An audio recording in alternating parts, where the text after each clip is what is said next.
Saya ingin menyampaikan, Partai Buruh, Serikat Petani, Aliansi Nelayan, Forum Buruh dan Tenaga Honorer, dan elemen buruh se-Indonesia dengan ini menyatakan resmi mendukung pemerintahan Jenderal Prabowo Subianto sebagai Presiden Republik Indonesia terpilih yang akan dilantik pada tanggal 20 Oktober 2024. Resmi melalui forum ini saya mewakili kawan-kawan. Mungkin kawan-kawan media bisa memberitakan. Kita hantarkan 20 Oktober 2024 terjadinya pergantian pemerintahan yang sah, sudah terpilih dan melalui mekanisme pemilihan umum. Buruh Indonesia taat konstitusi. Ketika keputusan Mahkamah Konstitusi mau dibajak oleh sebagian saudara-saudara kita yang ada di DPR, kita bereaksi keras karena kita taat pada konstitusi. Kita melawan tanpa pamrih bersama kawan-kawan mahasiswa dan masyarakat karena kita taat konstitusi. Oleh karena itu, Partai Buruh, Serikat Petani, Nelayan, Buruh Tenaga Honorer dan kelas pekerja lain menyatakan dengan ini mendukung penuh pemerintahan Jenderal Purnawirawan Prabowo Subianto sebagai Presiden Republik Indonesia 2024-2029. Dengar dulu, kontraknya.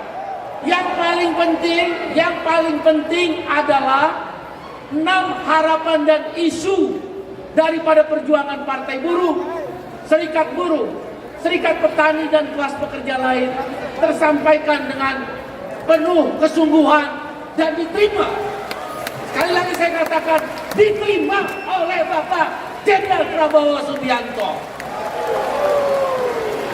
Dalam kesempatan lain, insya Allah kita akan diterima secara delegasi untuk menindaklanjuti 6 harapan itu. Yang pertama, kita minta ditinjau ulang Omnibus Law Undang-Undang Cipta Kerja, khususnya klaster ketenagakerjaan. Kita tidak bersepakat di mana negara menjadi agen outsourcing.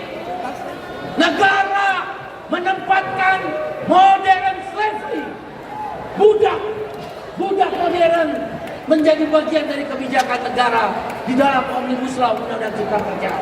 Oleh karena itu kita minta Omnibus Law Undang-Undang Cipta Kerja ditinjau ulang, khususnya klaster ketenagakerjaan dicabut di dalam pemerintahan baru yang dipimpin oleh Bapak Jenderal Prabowo Subianto. Yang kedua, kita minta upah layak. 2025 upah minimum di depan mata. Kita proklamirkan upah minimum tahun 2025 naik minimal 8% sampai dengan 10%. Alasannya sederhana. Pertumbuhan ekonomi 5,2%, kemudian inflasi 2,5%, berarti totalnya 7,7%. Atau di pembulakan kita minta naik upah berapa tahun 2025? Berapa? 8% minimal hingga 10%. Kita berharap Bapak Presiden Jenderal Prabowo Subianto mempertimbangkan sungguh-sungguh. Karena sudah 3 tahun berturut-turut, dalam kurun waktu 5 tahun, buruh tidak pernah naik upah. 2 tahun terakhir, buruh hanya naik upah di bawah inflasi. Siapa bilang buruh naik upah? Nombok. Inflasi 2,8%, harga barang naik 2,8%, naik gaji 1,58%. Berarti buruh nombok, bukan naik gaji, nombok 1,3%. Karena itu tuntutan yang kedua, kita ingin menyampaikan harapan kepada pemerintahan yang baru, yaitu upah layak. Yang ketiga, hapus outsourcing.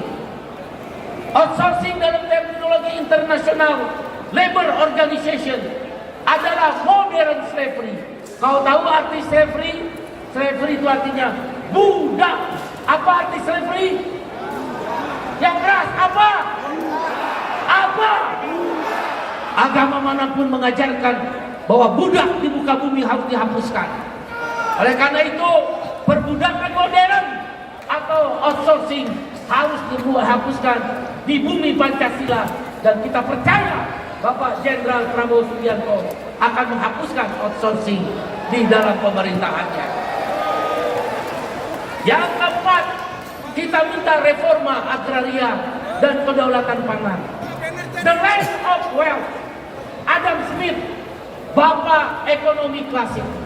The land of wealth, tanah adalah kedaulatan. Kalau tidak ada tanah, tidak ada kedaulatan. Petani sekarang banyak yang tidak punya tanah. Artinya petani dan rakyat Indonesia tidak berdaulat di negerinya sendiri. Korporasi-korporasi menguasai tambang-tambang, menguasai kelapa sawit, menguasai mineral-mineral dan nikel. Tapi petani kehilangan tanah-tanahnya. The land of wealth.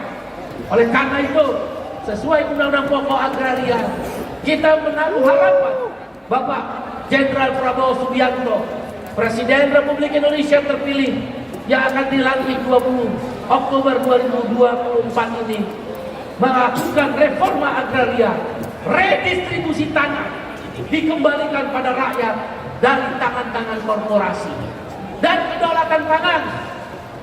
Di tengah terjadinya panen raya, importir merajalela. Terakhir 8 juta ton beras masuk ke Indonesia. Petani menjerit, harga gabah lebih murah dari ongkos produksi pupuk dan benih. Karena itu kedaulatan pangan kita sampaikan kepada Presiden terpilih agar dikembalikan, yaitu tidak boleh atau dilarang impor beras dan bahan-bahan sembako lainnya pada saat panen raya, kecuali paceklik, bencana alam atau kekurangan stok di luar panen raya mungkin masih bisa dipertimbangkan. Yang kelima, angkat guru dan tenaga honorer sebagai PNS.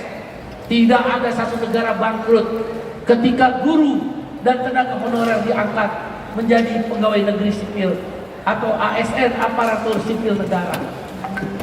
Kalau rata-rata upahnya naik dengan diangkat PNS menjadi 1 juta rupiah sampai 2 juta, katakan tertinggi 2 juta rupiah, kalikan jumlah guru. Saya dengar dari Pak Didi 1,7 juta orang.